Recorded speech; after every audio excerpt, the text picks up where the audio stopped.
What happens when one of Britain's most beloved talk show hosts sits down with royalty and the entire conversation explodes into the most shocking televised meltdown ever captured on camera?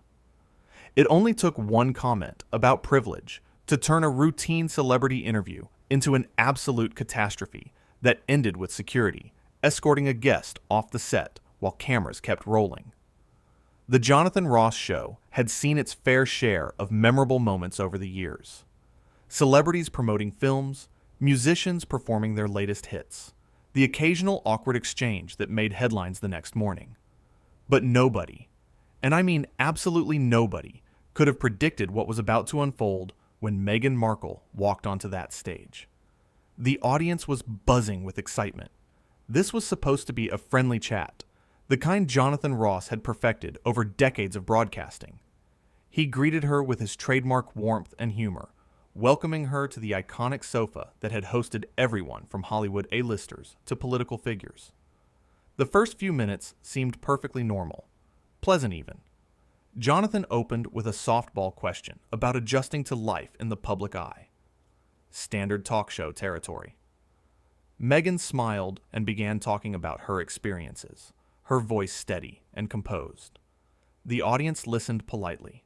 Everything seemed fine, but there was something in her tone, something just beneath the surface that suggested this wasn't going to be the lighthearted conversation everyone expected. Jonathan, ever the professional, tried to steer things toward more entertaining topics. He asked about her favorite moments meeting fans, about funny encounters with British culture, the kind of charming anecdotes that usually fill these interview slots. But Meghan seemed determined to redirect every question back to herself, back to her struggles, back to what she clearly viewed as injustices against her. "You know, Jonathan," she said, cutting him off mid-question, "I think people don't really understand what it's like to live under constant scrutiny. Every single thing you do is analyzed and criticized." Jonathan nodded sympathetically. He'd interviewed countless celebrities who'd expressed similar feelings. He knew how to handle this. "Well, that must be incredibly difficult," he said. "But you've also had some amazing opportunities, haven't you? I mean, the platform you've been given to do good work around the world." And that's when something shifted. Meghan's expression changed. Her smile disappeared. "Platform?" she repeated, her voice taking on an edge. "Is that what you think this is? A platform?" The audience went quiet. You could feel the temperature in the room drop. Jonathan, sensing trouble but still trying to maintain his professional composure, smiled and said, "Well, yes. I mean in the sense that you've been able to use your position to advocate for causes you care about." "My position," Meghan said slowly, deliberately. "You mean the position where I'm constantly attacked? Where everything I do is wrong? Where the media twists every word I say?" Jonathan shifted in his seat. This wasn't going the way anyone had planned. "I think what viewers want to know," he tried again, his voice still friendly, still trying to salvage the interview, "is how you stay positive through all of that. How you find joy in the little moments." "Joy?" Meghan laughed, but there was no humor in it. "That's what you think I should focus on? Little moments of joy while I'm being crucified in the press every single day?" The audience exchanged uncomfortable glances. This was supposed to be entertainment, not a therapy session. Jonathan's producer was likely losing their mind in the control room, but Jonathan, true to his reputation, didn't panic.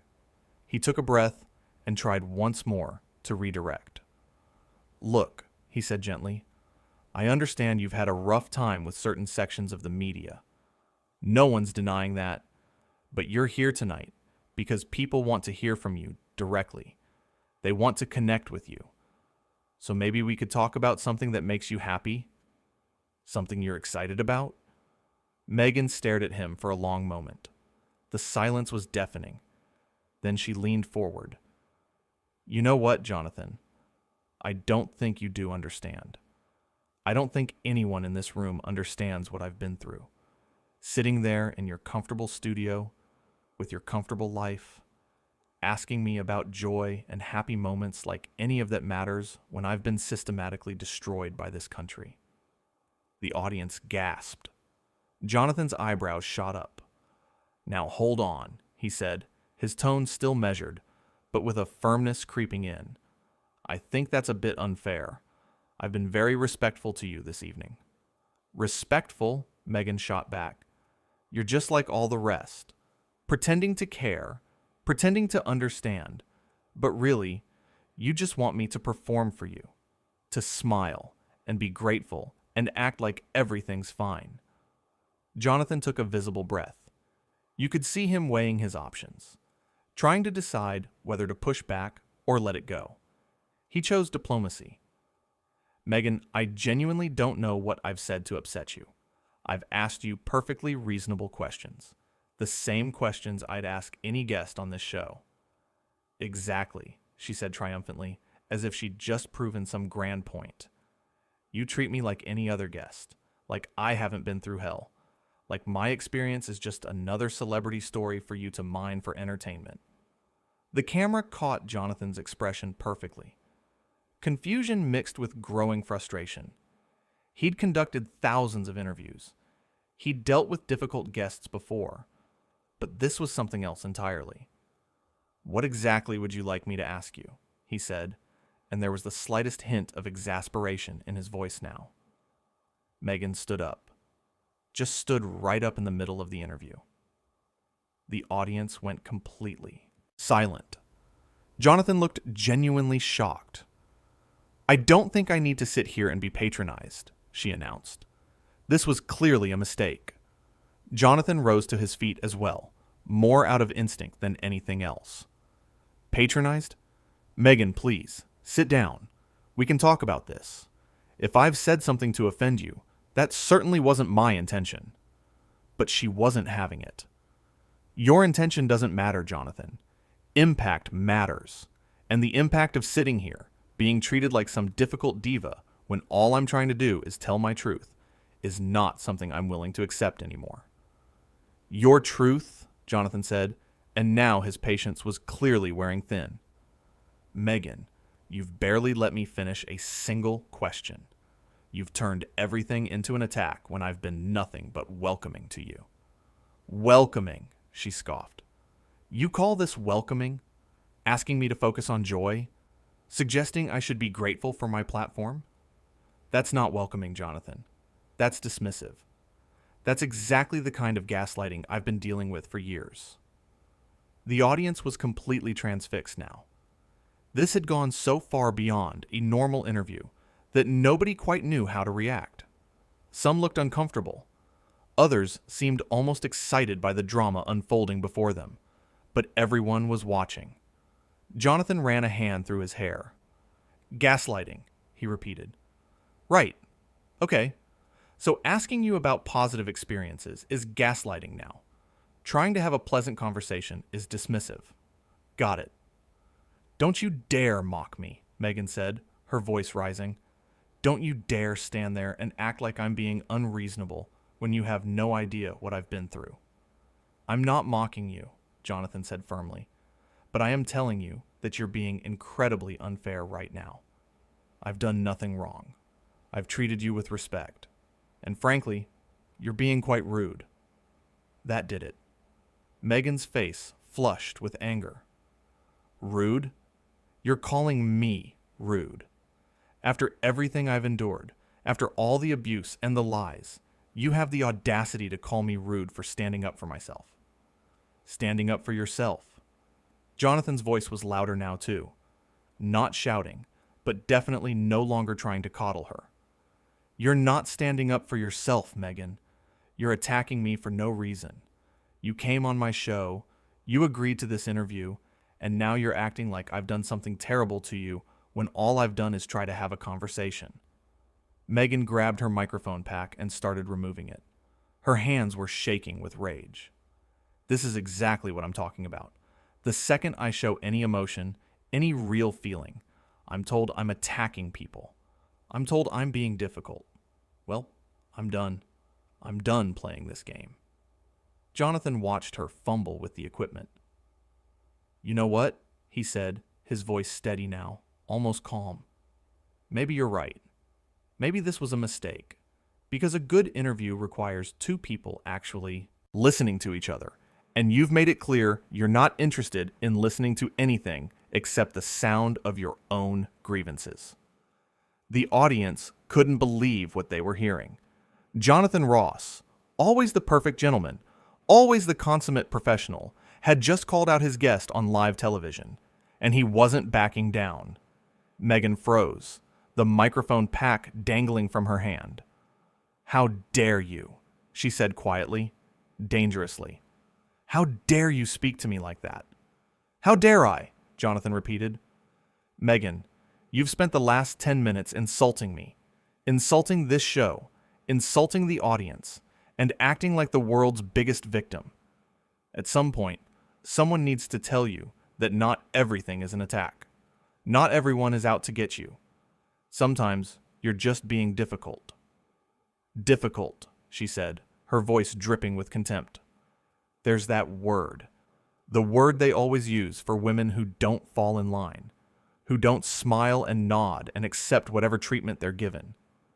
Jonathan shook his head. "This has nothing to do with you being a woman. This has to do with you being impossible to talk to. I've interviewed hundreds of women on this show. Strong women, opinionated women, women who've been through far worse than you have. And not one of them has behaved the way you're behaving right now." That was the final straw.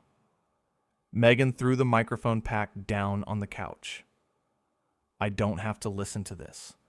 I don't have to stand here and be compared to other women, like we're all interchangeable. Like my pain doesn't matter because someone else suffered more." "Nobody said your pain doesn't matter," Jonathan said, and there was something almost sad in his voice now.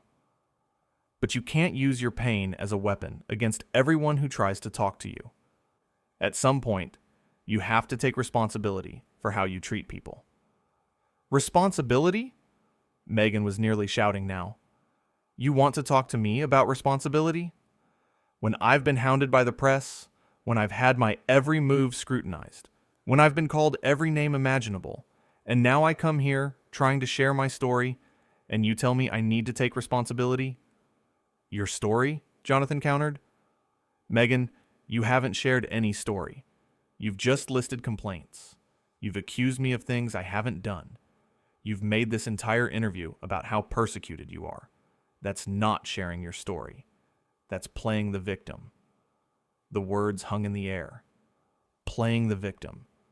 You could see the moment they hit Meghan, the way her entire body tensed. The audience held its collective breath. "Get me out of here," Meghan said, not to Jonathan, but to someone off camera. "I want to leave. Now." Jonathan stood there, his arms crossed, watching as a production assistant hurried onto the set. "You're welcome to leave whenever you want," he said calmly. "But before you go, I think you owe this audience an apology. They came here tonight, expecting an entertaining show, and instead they've had to sit through you having a meltdown." Meghan whirled on him. "An apology?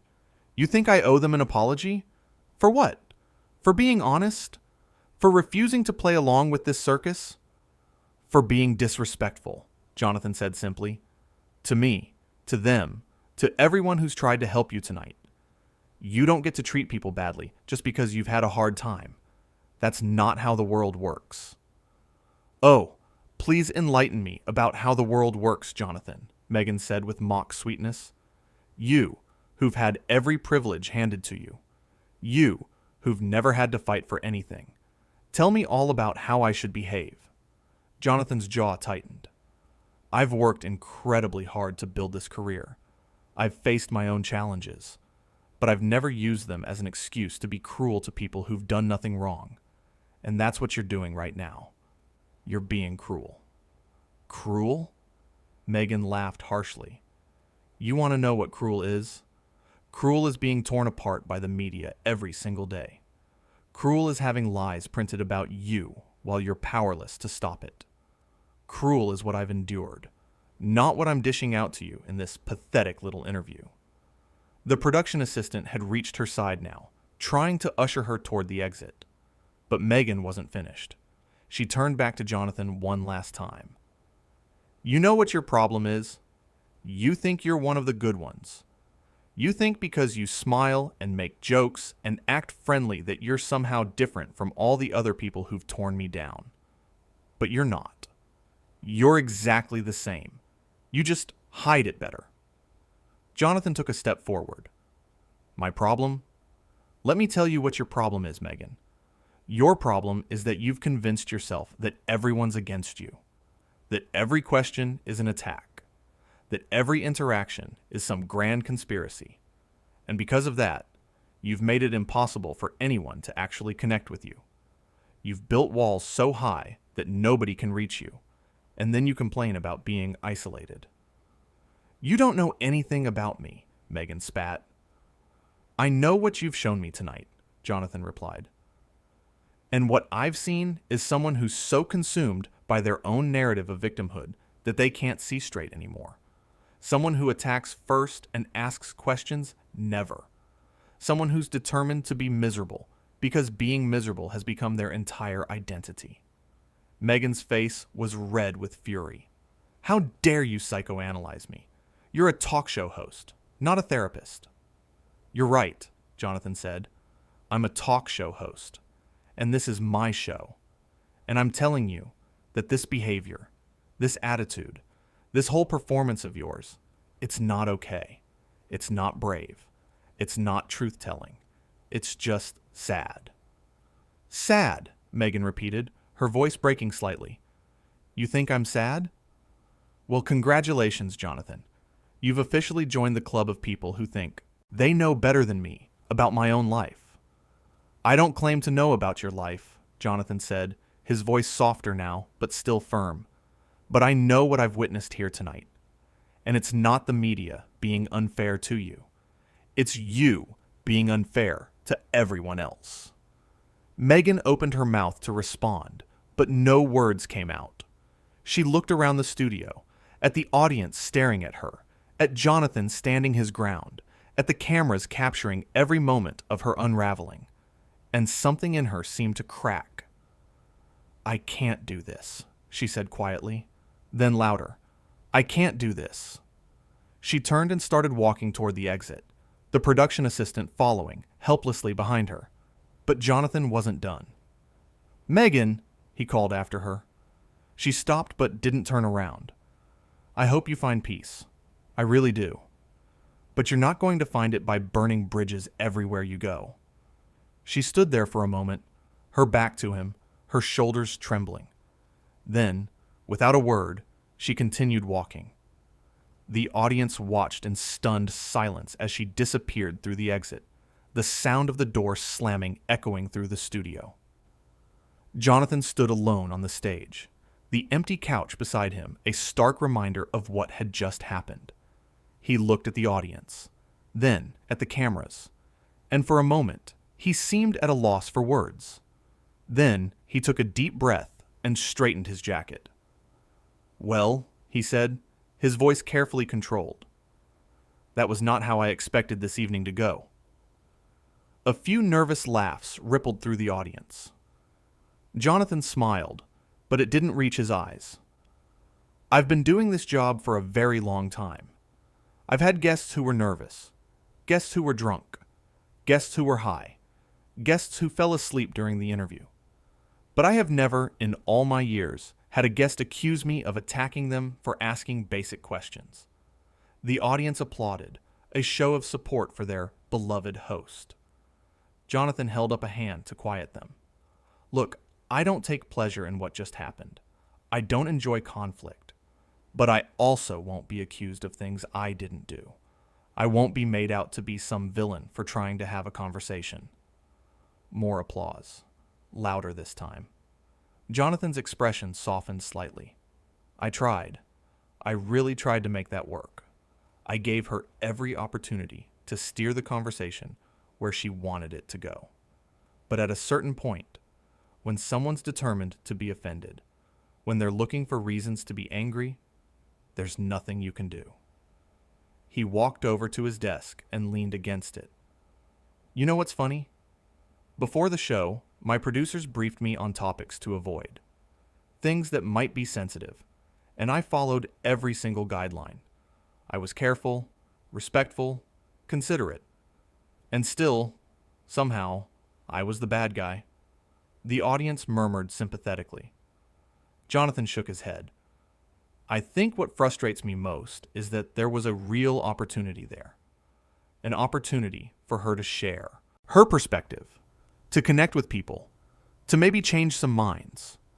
But instead of taking that opportunity, she decided to fight, to attack, to make herself the victim of an interview that hadn't even really started yet. He paused, choosing his words carefully. I have sympathy for anyone going through a difficult time. I really do. But sympathy doesn't mean accepting unacceptable behavior. It doesn't mean letting someone treat you badly because they've had it rough. And that's what she expected. She expected me to just sit there and take it while she vented her frustrations and made wild accusations. The audience was completely silent now, hanging on his every word. Jonathan pushed off from the desk and walked back to center stage. Here's what I want everyone watching at home to understand. When you agree to come on a talk show, you're entering into an unspoken agreement. The host tries to make you look good. You try to be entertaining. You both try to give the audience something worth watching. It's a collaboration. He gestured to the empty space where Meghan had been sitting. What happened tonight was not a collaboration. It was an ambush. She came here with an agenda, and that agenda was to prove that everyone's against her. And when I didn't play along, when I didn't immediately validate every complaint, I became the enemy. Jonathan's voice grew stronger. But I'm not the enemy. I'm a guy who makes television for a living. I tell jokes, I ask questions, I try to make people laugh. That's my job. That's what I've done for decades, and I'm good at it. But I'm not a therapist. I'm not a punching bag. And I'm certainly not going to let anyone, no matter who they are, come on my show and accuse me of things that simply aren't true. The audience erupted in applause. Jonathan let it wash over him for a moment before continuing. I've interviewed people who've been through incredible trauma, people who've lost everything, people who've faced discrimination and violence and injustice. And you know what? Almost all of them managed to have a civil conversation. They managed to share their stories without attacking me. They managed to be both honest and respectful. He looked directly at the camera. So when someone can't do that, when someone turns a simple interview into a battlefield, that's not about their trauma. That's about their character. And tonight, we all saw someone's character very clearly. The studio fell quiet again. Jonathan's expression was somber now. I don't enjoy saying these things. I don't like conflict. I don't want to be part of some media war. But I also won't lie about what happened here tonight. I won't pretend that was normal or acceptable. Because it wasn't.